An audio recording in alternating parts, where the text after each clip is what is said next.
অনেক বছর আগে ইন্ডিয়াতে বসে অপবিশ্বাস যখন আব্রাহাম খান জয়ের জন্মের জন্য অপেক্ষা করেছিলেন, তখন শাকিব খান তার পাশে ছিলেন না।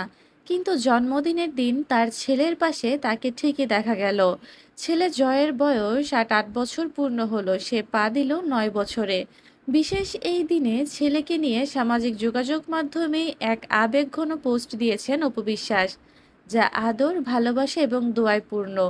একসময় বুবলির উপর রাগ করে বলেছিলেন, কখনোই আর আব্রাহাম খান জয়ের জন্মদিন আমরা ঘটা করে পালন করব না। কিন্তু মায়ের মন তো ছেলের জন্মদিন পালন করেছেন তাই। একসময় আব্রাহাম খান জয়ের জন্মদিনেই বুবলি তার বেবি বাম্পের ছবি প্রকাশ করে ভক্তদের মনে নাড়া দিয়েছিলেন।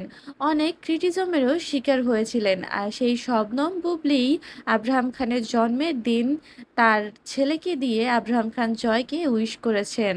এখন সবই যেন সিম্প্যাথি পাওয়ার এক নতুন খেলা।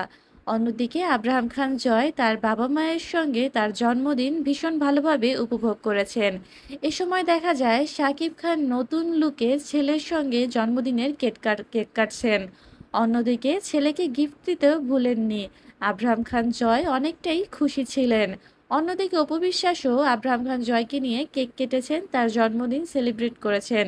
ফেসবুকে লিখেছেন, শুভ জন্মদিন আমার প্রাণের ধন আব্রাহাম খান জয়, আজ তুমি নতুন বছরে পা দিলে। আর একটি আমার জন্য বিশেষ মুহূর্ত, তোমার জন্মের সেই দিনটি এখনো আমার মনে উজ্জ্বল হয়ে আছে। তোমার প্রতিটি দিন আমার জন্য আনন্দ ও ভালোবাসার উৎস।